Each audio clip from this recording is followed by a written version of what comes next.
Welcome to Two Agents in Sunshine Shift. I'm Monica Stefanescu, your host and the Tampa Bay real estate agent with LPT Realty and PhD, specializing in relocation guidance and neighborhood micropockets. I'm David Linton, co-host of Two Agents and Sunshine Shift. I'm a real estate agent with LPT and PhD. I am based in the Sarasota, Bradenton area, bringing the on-ground perspective on how these neighborhoods actually live day to day. Each week, we break down what moving to Florida actually feels like, beyond maps, rankings, and listing photos.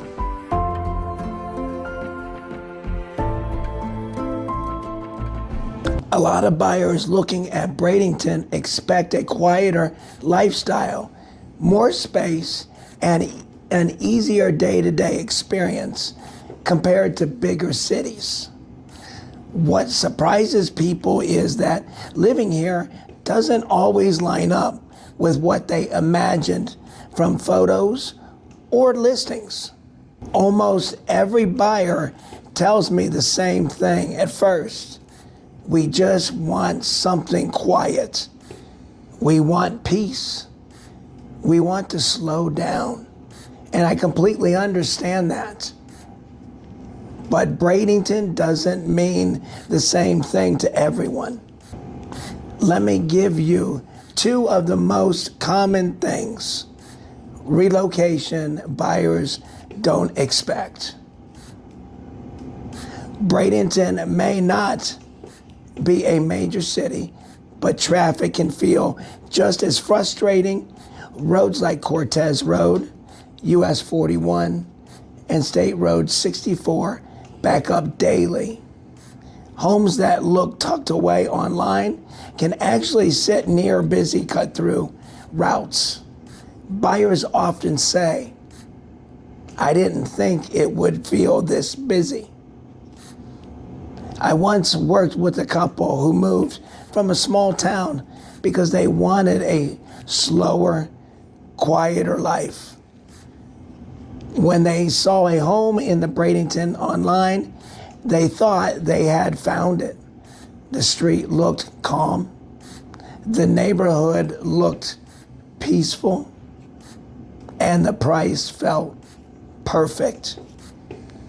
When we went to see it in person, it was 4:30 in the afternoon. Cars were backed up the road. Delivery trucks were stopping. School pickup traffic was cutting through the neighborhood. Motorcycles were flying past. Sirens went by twice while we were standing there.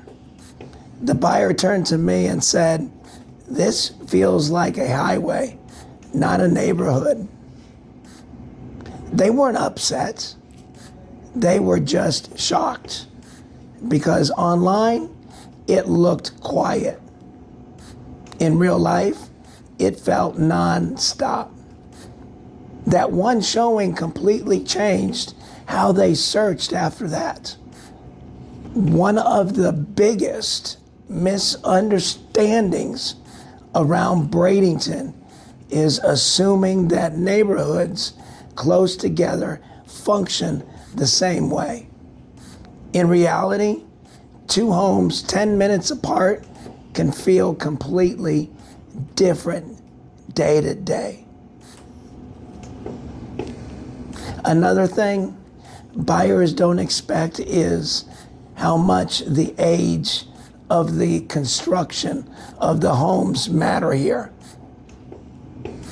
Some homes look great cosmetically, but don't perform the same way. A couple moved into what looked like a beautifully updated home. Fresh paint, new floors, modern kitchen. Everything looked perfect. Within the first few months, they started noticing moisture around the baseboards and a musty smell. The home had older windows and poor ventilation, which trapped humidity inside. Over time, That moisture started affecting the walls and the air quality. They loved the home, but they told me, we never expected this would be something we'd have to deal with. Another example is a renovation that didn't hold up.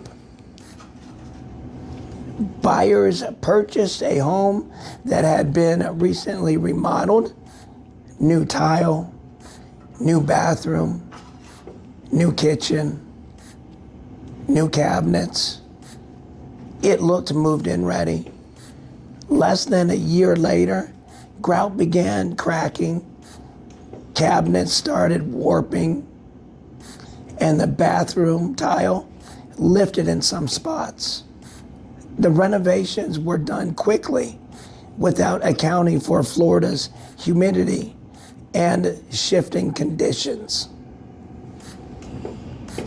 They realized the upgrades were cosmetic, not built to last. There's no bad area here, only mismatched expectations. Most people aren't unhappy with Bradenton. They're just surprised by it. Florida living isn't measured in distance. It's measured in daily friction. We'll see you next week.